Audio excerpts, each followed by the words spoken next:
Ողջունում եմ ուժեղ Տաուշի ժողովրդին։ Ո՞նց եք։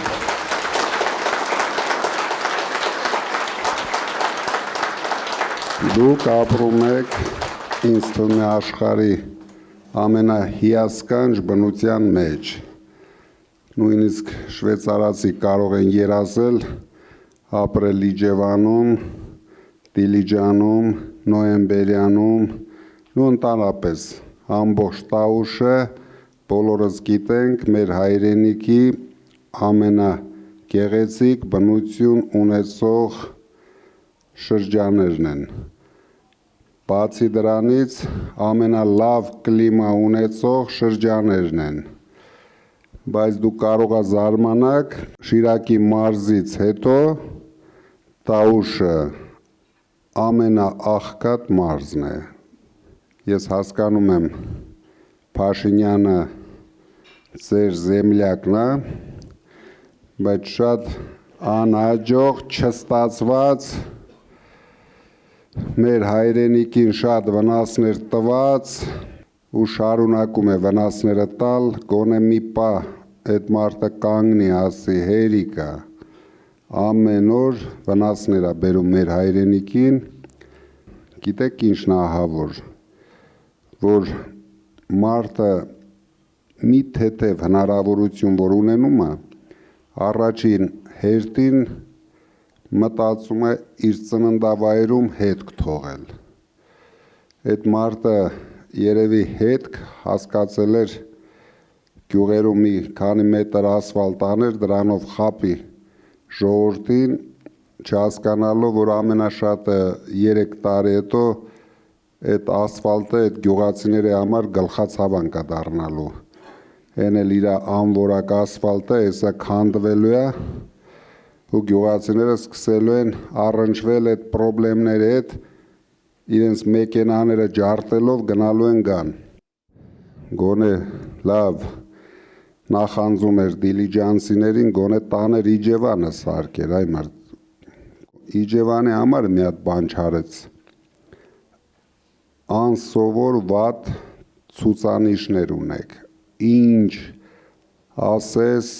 կարելի է մշակել Նոյեմբերյանում, Իջևանում, ամենալավ կլիմայական պայմաններ են, մենք մեր երկրում ունենք 2 գոտի, Մեղրին ու Տաուշի մարզը, բայց ոչինչ չի արվել, մենք ինչ թվերով տեսնում ենք ու ձեզ կներկայացնենք, դուք տեսնեք, որ դուք 8 տարի անտեսված եք եղել, ձեր զեմլյակի կողմից, կարող եմ ասել մեր զեմլյակի կողմից, են որ ասում է, վատը նա է, որ ինքը մեր զեմլյակն էլ է, դուք գիտեք մայրական կողմն էլ է Տաուշի մարզից, այսինքն Իջևանից, ինչի համար մենք շատ հպարտ ենք, բայց Փաշինյանի համար ընդհանրապես հպարտ չենք։ Ամաչում ենք, որ մենք ունենք այդպիսի հայրենակից, ով շատ փորձանքներ բերեց մեր երկրի գլխին, ինքը պատմության մեջ կմնա, որպես մեր հայրենիքը փոքրացրած ղեկավար։ Դուք գիտեք, որ Արցախը շատ էր նման Տաուշի մարզին և վստահ եմ Տաուշում ապրող մարդկանցից շատերը Ղարաբաղից եկածներն են ու Իջևանում վստահ եմ, բայց դա ոչինչ չի նշանակում, մենք միասին ոտքի ենք կանգնել, առաջին հերթին ուզում եմ ձեզնից շնորհակալություն հայտնել, որ դուք մեր կողքին եք, մեր դաշինքի կողքին եք, իմ կողքին եք, ես դա երբեք չեմ մոռանալու, միասին պայքարում ենք, միասին կարելի ասել պատերազմում ենք, որտեղ այս ընտրական պայքարը այս մարդը վերածել է պատերազմի, բացարձակ անխիղճ պատերազմի, պատերազմող տղա էր, գոնե մի 5 օր Ջերմուկում պատերազմ էր, Արցախում պատերազմ էր, հիմա ինքը պատերազմ է մեր ժողովրդի դեմ, ով հասկանում է իր արածները, ով դեմ է իր արածներին, միանգամից դուք տեսնում եք ինչ է անում, բայց ինչ կան ինքը անում է, մենք այդ կան պնդանում ենք,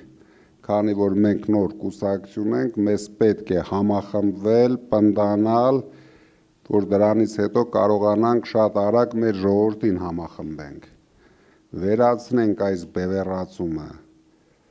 էլ չի լինելու ՔՊԱ-կան, չի լինելու ուժեղ հայաստանական և մյուս կուսակցությունները, դա ընդամենը ընտրական պայքար է, որը վերջանում է հունիսի 7-ին, դրանից հետո մենք բոլորս պետք է լինենք մի բռունցք դառած ժողովուրդ, ում գլխավոր խնդիրը պետք է լինի զարգացնել մեր երկիրը, դարձնել անվտանգ երկիր։ Տաուշի մարզը սահմանակցում է Ադրբեջանին, դուք հիշում եք, որ դուք ունեիք Արցվաշեն գյուղ, որ արդեն մերը չի, և շատ մեծ վտանգ կա,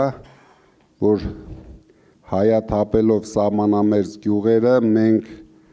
շատ գյուղեր կորցնենք, դրա համար մենք շատ արագ պետք է լուծենք այս իշխանության հարցերը, որպեսզի իրենք չկարողանան Ալիևի հետ պլանավորած իրենց բոլոր ցանկությունները կատարեն։ Ես վստահ եմ առաջին հերթին ադրբեջանցիները լցվելու են այս սահմանամերձ շրջաններ։ Դուք գիտեք, որ Ադրբեջանում չկա բնություն։ Ադրբեջանի ամենալավ բնությունը դա մեր թողած Շահումյանի շրջանն էր, հիմա արդեն Արցախը նվիրեցինք իրենց և Արցվաշենն է, մնացածը լրիվ անիմաստ բնություն ունեցող երկիր է, քար ու քռա, դրա համար իրենց աչքը անպայման լինելու է մեր են ամենասիրուն տարածքների վրա,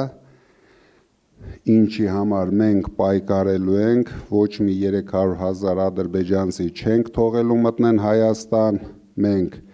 ցույց տվեցինք դրա անելու ձևը, մենք հենց առաջի օրը օրենք ենք ընդունելու, օրենքի անունը դրել ենք Սաֆարովի կանխարգելման օրենք, որ ադրբեջանցիները հնարավորություն չունենան սկզբից զավթեն մեր սահմանամերձ գյուղերը, դրանից հետո դուք լավ գիտեք, դուք ապրել եք ադրբեջանցիների կողքին, շատ արագ բազմանալով երկրի ներսում, հենց ունեցան քանակային ինչ-որ լուրջ թվեր, իրենք պահանջելու են և շատ հեշտ հասնելու են, ընդամենը մի հատ ռեֆերենդումով լուծելու են մեր պետության խնդիրները։ Մենք հենվում ենք Ադրբեջանի իշխանությունների արած հայտարարություններին։ Իրենք անում են հայտարարություն, որ պայմաններից մեկը 300,000 ադրբեջանցիների վերադարձն է իրենց պատմական հայրենիք, այսինքն մենք համարվում ենք ադրբեջանցիների պատմական հայրենիքը։ Իրենք իրենց հայրենիքը չունեն։ Հիմա ստացվում է, որ աչքները դրել են մեր երկրի վրա ու համարում են, որ էսի է իրանց պատմական հայրենիքը։ Բոլոր մարդիկ պետք է սխալները ուղղեն, որովհետև նորից չարիք կբերի մեր երկրի գլխին։ Այ մենք շուտով ամեն օր մեր ժողովուրդը իր մաշկի վրա կզգա նոր սխալ քայլերի հետևանքները։ Դրա համար ժողովուրդ ջան, դուք պետք է շատ ակտիվ լինեք, շատ ագրեսիվ լինեք, որովհետև բացի մեզանից, մեր ուժից չկա այնպիսի ուժ, որ կարողանա գոնե մոտենա այս խնդրի լուծմանը։ Միայն մենք ձեզ հետ կարող ենք ճանապարհել այս մարդուն, ինքը ես տեսնում եմ շատ մեծ հակումներ ունի դեպի Ադրբեջան գնալուն, չնայած ես ցանկանում եմ, որ ինքը վայելի իր ունեցվածքը Կանադայում, բայց տեսնում եմ աչքը միևնույն է Ադրբեջանի վրա է։ Բայց թող գնա Ադրբեջանում ինքը կլինի շատ էֆեկտիվ Հայաստանի համար։ Կսկսի զբաղվել Ադրբեջանի տուրիզմով, ջնջի Ադրբեջանը, գոնե մի հատ լավ բան անի մեր երկրի համար։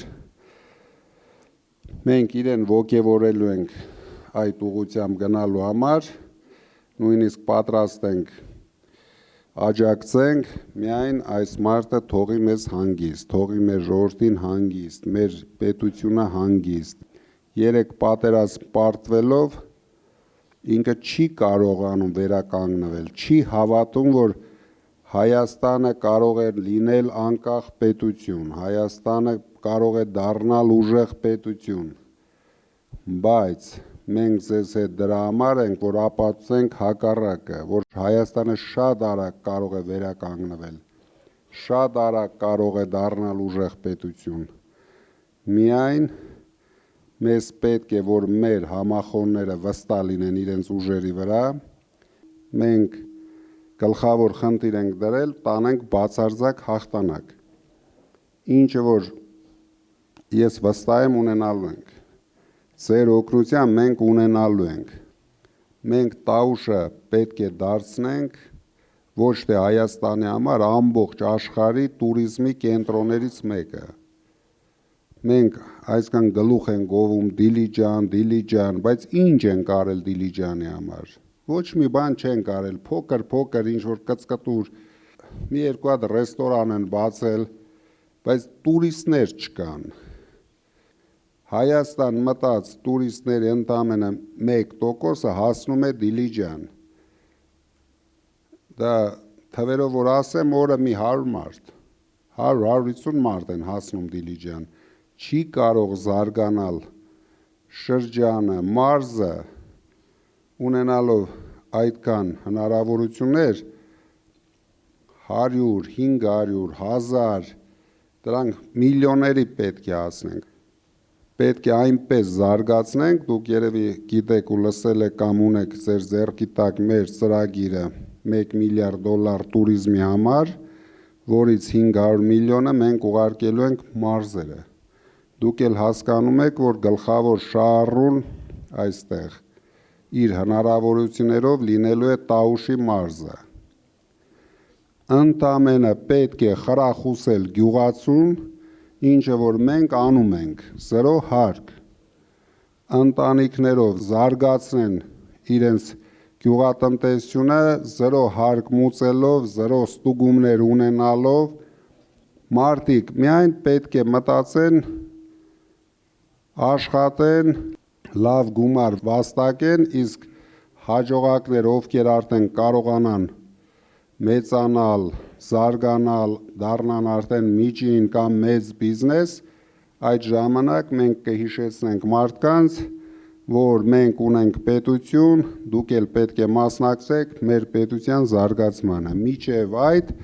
մենք ուզում ենք, որ մեր մարդիկ հարստանան, մեր մարդիկ լավ ապրեն,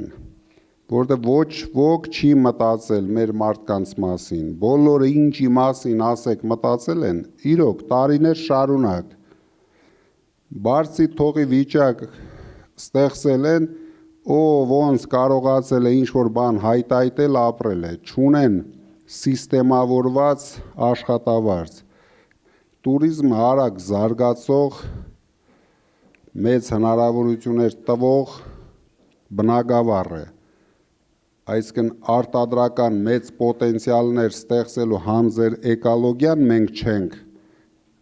խախտելու, քանդելու, դրա համար գոյություն են ուրիշ մարզեր, որտեղ մենք արտադրական հզորություններ ենք զարգացնելու, բայց օրինակ նոյեմբերյանում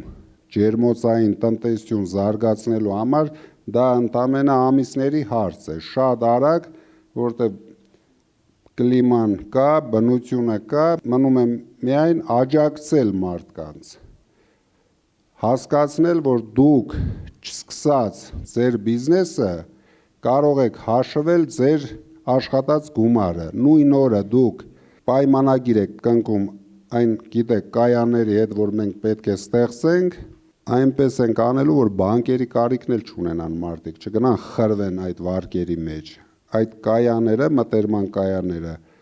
ապահովելու են թե պարարտանյութերով, թե դիզելով, թե ամեն ինչով, միայն մարդուն մնում է աշխատել, իր պայմանագիրը կնքել, հասկանալ տարվա վերջում ինչքան գումար ինքը ունի։ Դրա համար պետք է ամբողջությամբ մշակվեն հողերը։ Վերջ աշխարհում մենք տեսել ենք այնպիսի երկրներ, որ գյուղատնտեսությամբ դարել են աշխարհի առաջատար երկրները։ Շվեյցարիայի նման պետությունը գլխավոր ակցենտը դրել է փոքր միջին բիզնեսի վրա։ Ասենք Ռուսաստանից մեծ բյուջե ունի, բայց այդ բյուջեի 80%-ը ձևավորում է փոքր ու միջին բիզնեսը։ Այսինքն մարդիկ բոլորը զբաղված են, բոլորը աշխատանք ունեն, բոլորը մեծ գումարներ են վաստակում։ Հələ կլիմայական պայմանները մեր մոտ մի քանի անգամ ավելի լավ է Տաուշում, քան նույն Շվեյցարիայում։ Վստահեցնում եմ, դուք կարող եք վստահ խոսել, որ մենք շատ արագ Տաուշը դարձնելու ենք առանց աղքատության մարզ։ Մեր կառավարությունը լինելու է մեր ժողովրդի համար գումար վաստակող կառավարություն, ոչ թե պարտքերը կախեն պետության գլխին, ու մենք չգիտենք ինչի վրա այդ մարդը ծախսել 8.5 միլիարդ դոլարի, ինքը ասավ զենք են առել։ Հիմա վաղն էլ գնայենք ինչ զենք են առել, ինչ գներով են հետո գնայենք առել։ Դա է ամենակարևորը։ Ինչ գներով առել են զենք։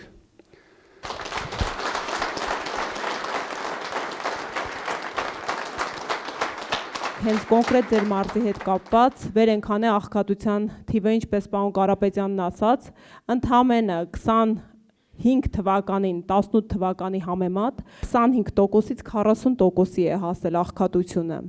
Մարդկանց ծնելիությունը ահռելի ընկել է։ Բոլորդ կարծում եմ ձեր միջավայրերում տեսնում եք, որ շատացել են ամուսնալուծությունները, քչացել են ամուսնությունները։ Միայն առանձին Տավուշի մարզում ցավոք սրտի բնական աճը մոտ 50%-ով անկում է ապրել։ Լուծումը հունիսի 7-ին է տրվելու։ Դուք լսեցիք ինչ թվեր են Տաուշում եւ Աստված տա 5 տարի հետո դուք տեսնեք նորից կոարեք ներկայացնի նոր թվերը, ձեզ բոլորի դուր կգա եւ ամենակարևորը այն ծրագրերը, ինչը որ մենք ասում ենք, թե 300,000 աշխատատեղը, թե 1 միլիարդ դոլար տուրիզմի համար, բոլոր ծրագրերը, թե կայանների ստեղծումը պետական բյուջեն մասնակցելու է մինիմում 10-ից 20%։ Մնացած գումարները դա մեր ստեղծած հիմնադրամների, մասնավոր ընկերությունների, մեր ընկերների գումարներն են լինելու։ Չկա աշխարհում այդպիսի հայ, որ կարողանա կազմակերպել այդպիսի մեծ ներդրումներ Հայաստան։ Իսկ եթե ներդրումներ չեկան Հայաստան, մենք ոչինչ չենք կարողանալու անել։ Քանի որ այս մարդիկ 8 տարվա ընթացքում այնպես են ձևավորել բյուջեն, որ կախել են բյուջեն միայն պարտքերից։ Այսինքն եթե պարտք չենք վերցնում, մարդիկ սոված են մնում, բժիշկները աշխատավարձ չեն ստանում, ուսուցիչները չեն ստանում, արվեստի, մշակույթի գործիչները չեն ստանում։ Հասկանում եք, ամբողջությամբ կախել են արտաքին պարտքերից։ Մենք շատ արագ ստեղծելով 300,000 աշխատատեղը, շատ արագ պետք է ձևափոխենք բյուջեի մուտքերը։ Մեր պատմության մեջ, նորագույն պատմության մեջ դեպք չի եղել, որ ընդդիմությունը կարողացել է հաղթել, իշխանափոխություն անել ընտրություններով։ Սա պետք է լինի առաջի դեպքը։ Պետք է ցույց տանք, որ սա առաջի դեպքն է, որ երիտասարդները ավելի ակտիվ են մասնակցում ընտրություններին։ Հենց երիտասարդները մասնակցեցին ընտրություններին, մենք մեր հարցը լուծում վերջացնում ենք։ Դրա համար դուք մարդկանց պետք է հասկացնեք։ Սա պատահական ընտրություններ չեն։ Սա ազատության մասին է ու ստրկության մասին է։ Մեր երկիրը ազատ, անկախ, ինքնիշխան երկիր է, թե Ալիևը երկար տարիներ թողի իրեն որպես մարզպետ եւ որ օրը ինչ ցանկություն ունեցավ ինքը պարտավոր է կատարել, այսինքն սա դրա մասին է, սա մեր ինքնությունը պաշտպանելու մասին է, ստեղծված է հասարակություն, որ ոչ մի շանս չունի աճելու, մարդիկ ինչի համար են դեպրեսիայի մեջ, վատ ապրելու պատճառը, որ մարդը չի կարողանում իր երեխայի նորմալ ապագա ստեղծի, նույնիսկ հացի խնդիր լուծի, դրա համար ես հայտարարել եմ իմ պատվի հարցն է լինելու վերացնել ծայրահեղ աղքատությունը, պետք է Հայաստանում սոված երեխա չքնի, սոված մարդ չքնի, մենք առաջին հերթին այս հարցը եթե չենք լուծում, նու մենք չենք լինելու նորմալ հասարակություն, այդ երեխաները միանգամից դաստիարակվում են ուրիշ ոգով, փողոցային բարկերը քաշում տանում են իրենց, իսկ դրա համար հունիսի 7-ին մեզ անհրաժեշտ է մեծ հաղթանակ, որ ճիշտ կադրեր ընտրենք, ճիշտ մարդկանց նշանակենք պաշտոնների, ովքեր գիշեր ցերեկ թալանելու կարիք չունեն այս սովածների նման, ԱԳԱ-ի նման ընկել են այս բյուջեի վրա, ոչ հնարավոր էլ չի արդեն պոկել դրանց, մենք պետք է հասնենք նրան, որ 1,5 միլիոն մարդ պետք է գնա ընտրության, եթե մարդիկ գնում են ընտրության, իմ ասած ինչ ասեցինք, թե տնտեսական ծրագրերը, թե ադրբեջանցիներին կանգնեցնելը օրերի հարց են լինելու։ Ես ուզում եմ շնորհակալություն հայտնել նախ եւ առաջ պարոն Կարապետյան, ձեզ այն բանի համար, որ դուք անում եք, որտեղ ձեզ քաղաքական դաշտում հայտնվելը, ձեր առաքելությունը շատ մեծ հնարավորություն տվեց, որ ժողովուրդը ունենա հույս ու հավատ ապագայի նկատմամբ։ Համոզված եղեք, որ տավուշիները ձեր կողքը կանգնած են, Տավուշի ժողովուրդը արժանապատիվ ժողովուրդ է եւ երբեք նա չի ընտրելու թույլ Հայաստանը, խղճուկ Հայաստանը, նա ընտրելու է արժանապատիվ Հայաստանը, ուժեղ Հայաստանը։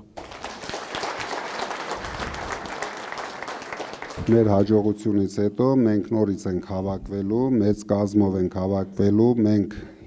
հիմնվելու ենք ձեզ վրա, այն մարդկանց վրա, ովքեր հենց սկզբից հավատացին մեզ, կանգնեցին մեր կողքին, դուք բոլորդ մասնակցելու եք ձեր շրջաների զարգացմանը, բոլորդ պետք է մեզ ուղղություն ցույց տաք, ինչ ուղղությամբ, ինչ արագությամբ մենք կարող ենք հասնել դրան։ Մենք պրոբլեմ չենք ունենալու սրանց նման, ընկնենք բյուջեի 3 կոպեկ հատկացնենք, չհատկացնենք, դուք բոլորդ մտածեք բիզնես ծրագրերի մասին։ Նոյեմբերյանը իր ծրագիրը պետք է ստեղծի ներկայացնի, Իջևանը իր ծրագիրը, Դիլիջանը, մենք կենտրոնացված ենք դա անելու, բայց շատ լավ կլինի տեղի ժողովուրդը, տեղի մեր գործընկերները մասնակցեն։ Դուք լավ հասկանում եք, ձեր հողին ինչ է պետք։ Չի կարող այս փոքր երկիրը ընդամենը 10%-ի մոտ հողն է մշակվում։ Արարատյան դաշտավայրի հողերի 15%-ն է մշակվում, դուք պատկերացնում եք, դա ինչի մասն է խոսքը, աշխարհի ամենաբերկատու, ամենահետաքրքիր, լավ կլիմայով հողերը մարդ չկա մշակող, որովհետև ոչ մեկը չի պատկերացնում իր մշակած արտադրանքը ինչ պետք է անի, ոչ մի պետություն չի օգնել այդ մարդկանց, ուղղություն ցույց չի տվել, հնարավորություն չի ստեղծել։ Շատ շնորհակալություն, բոլորիս հաջողություն։ Ողջունում եմ ձեզ, պարոն վարչապետ, միամիտ չեմ ասում այս խոսքը։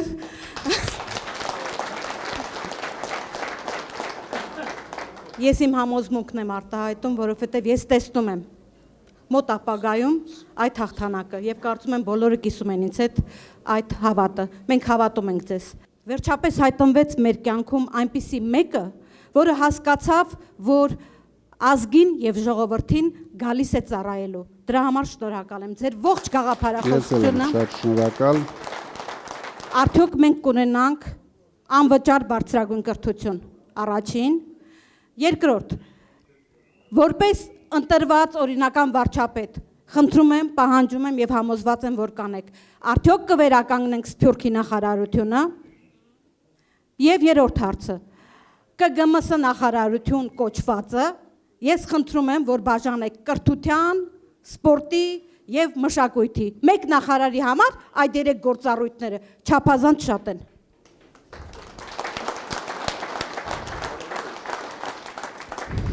Դուք մի կասկածեք իմ կառավարչական տաղանդների վրա։ Ես ինչ այդ մի գործը են որ ասում են փոքրուց լավ եմ արել։ Մենք ունենալու ենք մշակույթի, սփյուռքի եւ туриզմի նախարարություն։ Մեկ նախարարություն է լինելու, բացատրեմ։ Մենք ծով չունենք։ Մենք ունենք աշխարհին ցույց տալու որ մենք առաջին քրիստոնեական երկիրն ենք, պետք է ամբողջ աշխարհի քրիստոնեության կենտրոնը տեղափոխենք Հայաստան։ Իսկ դրա համար մեզ պետք են արագ վերականգնել մեր բոլոր եկեղեցիները, բոլորը մենք արդեն վեապարեց սկսել ենք քայլեր անել, դուք գիտեք, Էջմիածին ամբողջությամբ վերակառուցել ենք, վերականգնել ենք, հերթով պետք է գնանք, մենք աշխարհին դա ունենք ցույց տալու, մենք աշխարհին ունենք ցույց տալու Տաուշի մարզը, մենք աշխարհին ունենք ցույց տալու Սյունիքը, Վայոց ձորը, ինչը լավ ունենք, մենք պետք է կարողանանք աշխարհին ցույց տանք, ու դա կարող ենք անել ավելի շատ Սփյուռքի միջոցով, բայց լավ կյանք Սփյուռքի համար պետք է ապահովենք, որովհետև մենք ունենք 7 միլիոն սփյուռք, Հայաստանը կսկսի նորմալ, ակտիվ կյանք ունենալ, մարզերը կսկսեն զարգանալ, եթե մենք ունենանք մինչև 5 միլիոն ռեալ տուրիստներ, դրա համար օգտագործելու ենք մշակույթի հնարավորությունները, սփյուռքի հնարավորությունները զարգացնելու տուրիզմը։ Շնորհակալ եմ եւ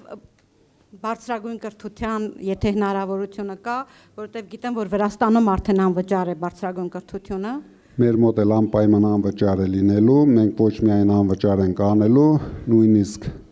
լավ առաջադիմություն ունեցող ուսանողներին առանձին խրախուսելու ենք։ Ես չգիտեմ, դուք գիտեք թե չէ, պոլիտեխնիկական համալսարանում մենք հատուկ ստեղծեցինք ծրագիր,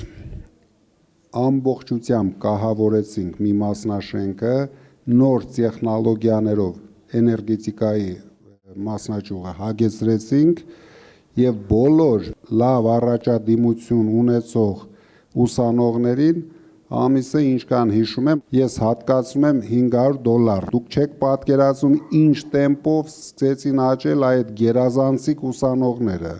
մենք դա խրախուսել ենք այդ երիտասարդներն են լինելու մեր ապագան, մենք սպորտի բնագավառը խրախուսելու ենք, կրթությունը խրախուսելու ենք, մինչև մարդը չհասկանա, որ սա է լինելու իր ապրուստի միջոցը, չի նվիրվի դրան։ Մի կասկածեք, անելու ենք, ավելի լավ ենք անելու, քան հարևան երկրում, ավելի պատվով ենք անելու,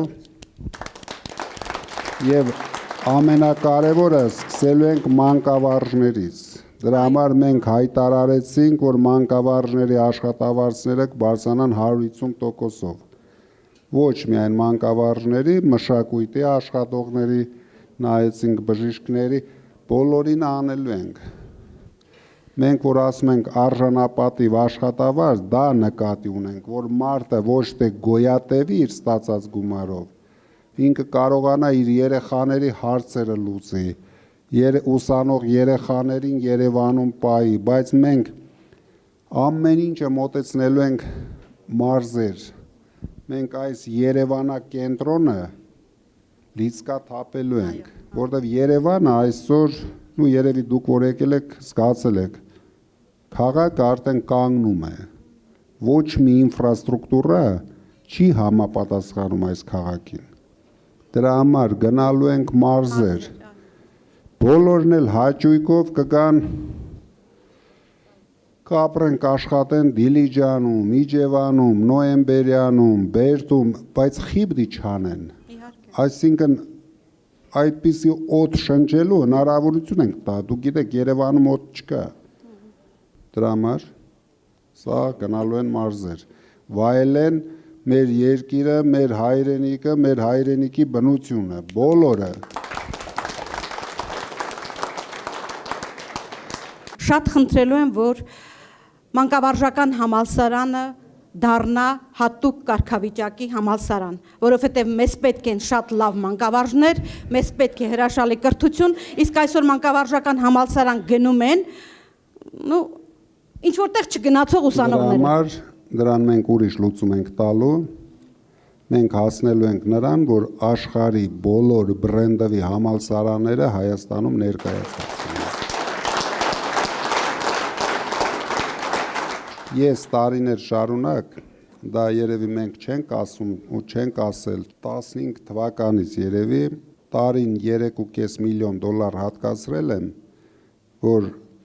տաղանդավոր հայ երիտասարդները սովորեն արտասահմանի լավագույն վուզերում։ Ամեն տարի մոտ 100 երիտասարդ մենք ֆինանսավորում ենք, որ սովորեն, կարող եմ ձեզ ասել, վստահ եղեք, որ իրենք էլ դրա մասին չգիտեն։ Դա մենք միշտ պահել ենք, միշտ չենք ռեկլամարել մեր արածները, բայց ես ամեն տարի դա արել եմ, բայց ֆասադին ուրիշ մարդիկ են եղել, ներկայացվել է ոչ մեր կողմից։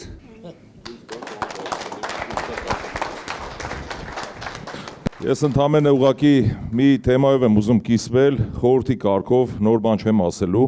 Ի սկզբանե նախորդ տարվա հունիսից, երբ մենք միացել ենք այս թիմին, չթերագնահատեմ մյուսներին, ով շուտ, ով ուշ, բոլոր դեպքերում եղել է մի գաղափար հիմքում։ Եղել է արժեքային համակարգի ընտրություն։ Մենք հայերենում լավ բառ կա, պատեհապաշտություն։ Երբ որ պատեհապաշտ մարդկանց հետ գործ չունենք, այսինքն գաղափարական հենքի վրա ենք այս ամեն ինչը անում, ինքներս մեզ ենք հավատում, արդեն այդ քարոզն էլ է լավ ստացվում։ Այսինքն մենք ոչ թե պետք է մենք տրամադրենք, որ ինչ-որ մի բանի համար ենք անում, այլ գաղափարը կրելով, առանց պատեհապաշտության, այդ գաղափարական հենքի վրա կարողանանք առաջին հերթին ինքներս մեզ հավատալով կարողանանք ճիշտ այս վերջի 8 օրը աշխատենք։ Ես իմ տարիքարած մարդ եմ, ես որևէ ակնկալիք չունեմ, ես ուզում եմ հայ ազգը Դուք ակնկալիք ունեք, ձեր ծերությունը անցկացնեք արժանապատիվ Հայաստանում, ոչ թե ստրկացած Հայաստանում, բոլորս էլ ակնկալիք։ Եթե ես էլ այդպես մտածեմ, հաստատ ես էլ ակնկալիք չունեմ, բայց մենք բոլորս պետք է նվիրենք մեր երկրի զարգացմանը, ուրիշ առաջ երթին անվտանգություն ապահովելուն, հետո զարգացնելուն։ Մենք ուրիշ ելք չունենք։ Դրա համար ձեր էներգիան մեզ շատ է պետք։ Դրա համար այս 8-7 օրը պետք է մի հատ նոր թափով, նոր տեմպով մենք փորձենք հասկացնենք մեր մոլորված ժողովրդին, որ գնում ենք կործանման, գնում ենք թրկացման, եթե հիմա ազատվում են շրջաներն ու գյուղերը, վստահ եղեք։ Դուք պատկերացնում եք ադրբեջանցիները ինչ հաճույքով տեղավորվեն Տաուշի շատ մեծ հաճույքով կտեղավորվեն։ Դրա համար մենք պետք է իրենց բոլոր ախորժակները կտրենք, մեր գյուղերը պետք է դառնան լիքը լեցուն։ Համոզված եմ, որ այն ցուցանիշները, ու այն ձեռքբերումները, որը կարող ենք հասնել ձեր իշխանության, մեր իշխանության օրոք, դա կարող է կրկնապատկվել ազգային գաղափարախոսության բարձրացման դեպքում։ Եվ ուզում եմ նաև ասել, որ այս ամենի մարմնավորողը եւ ձևավորողը մենք տեսնում ենք ձեզ։ Պետք է գիշեր ցերեկ այս 7 օրը, 8 օրը պայքարենք, որպեսզի հասնենք ճիշտ արդյունքի։ Կանգնեցնել է պետք։ Մեկ օր շուտ հեռացնել է պետք այս իշխանությանը։ իրենք իրավունք չունեն գործ ունենան Հայաստանի եւ հայ ժողովրդի ապագայի հետ։ Գանք վերականգնենք կորցրածը։ Շնորհակալություն։ Ես սահմանամերձ Բերդ համայնքի Պարավակարգյուղի վարչական ղեկավարն եմ։ 2020 թվականից պայքարում եմ մեր իշխանությունների դեմ, բազմաթիվ հալածանքների միջով եմ անցել։ Ձեզանից մենակ կխնդրեմ, պարոն Կարապետյան, մինչև վերջ կքինեք։ Հանկարծ զատնի չտնեք, տնավարի ասած։ Ինչ ասեր, այդ մի բանը պիտի չասեր։ Են որ ասում եմ, բայց զատնի դնող տղա եմ։ Ենա զատնի դնեի, ենա հենց առաջ օրը սարեր էին խոստանում, նույնիսկ զատնի չէի դնի, կասեի մի հատ օքեյ ու կպրծնեինք ես ամեն ինչից։ Ես էդ ուզում եմ անձամ ձեզ։ Դրա համար շատ ուրախ եմ, որ դու պայքարել ես, մինչև հիմա պայքարում ես, դու կհաղթես, հանգիստ քո պայքարը իզուր չի անցնելու, շատ ուրախ եմ, որ կարողացել ես վարչական շրջանի ղեկավար մնաս քո պայքարելով։ Սա մեզ տրված է վերջի շանսը։ Ես կասեի վերջի շանսն է։ Մենք պետք է բոլորս միախմբված, համախմբված, չեմ ուզում ծրագրերի մասին խոսել։ Ես գիտեմ, որ գյուղատնտեսության մասին այնքան բան կա խոսելու։ Հազար մի խնդիր ունենք, բայց մենք դրանց բոլորի մասին կխոսենք ամսի 8-ից հետո։ Ամսի 8-ից հետո կգանք ու մանրամասնորեն դետալ, բայց այսօր մենք պետք է մի խնդիր ունենք։ Ամսի 8-ից հետո ես կգամ արդեն, կգամ հենց ձեր ամեն նոյեմբերյանում, դիլիջանում, ամեն ինչի մասին կխոսենք։ Ես կոչ եմ անում բոլորիս, լիցքավորված, համախմբված, մնում է քիչ ժամանակահատված, կրկնապատի, քառակի, գիշեր-ցերեկ պետք է աշխատի, որ մենք հասնենք մեր նպատակին։ Ես ասում եմ, շատ մոտ ենք, քայլ, բացարձակ հաղթանակի։ Եվ ամենակարևորը նորից կրկնում եմ, ընտրության օրը ճիշտ քայլեր արեք։ Շատ կարևոր էր խոսել, ամենակարևորը, որ ձեր ինքնավստահությունը ավելանա, ոչ մի վարքյան չկասկածեք մեր հաղթանակի վրա, չկա այդպիսի տարբերակ գոյություն չունի, որ մենք չհաղթենք։ Մնում է հաղթենք բացարձակ, միայնակ, մեր ուժով, սա է խնդիրը։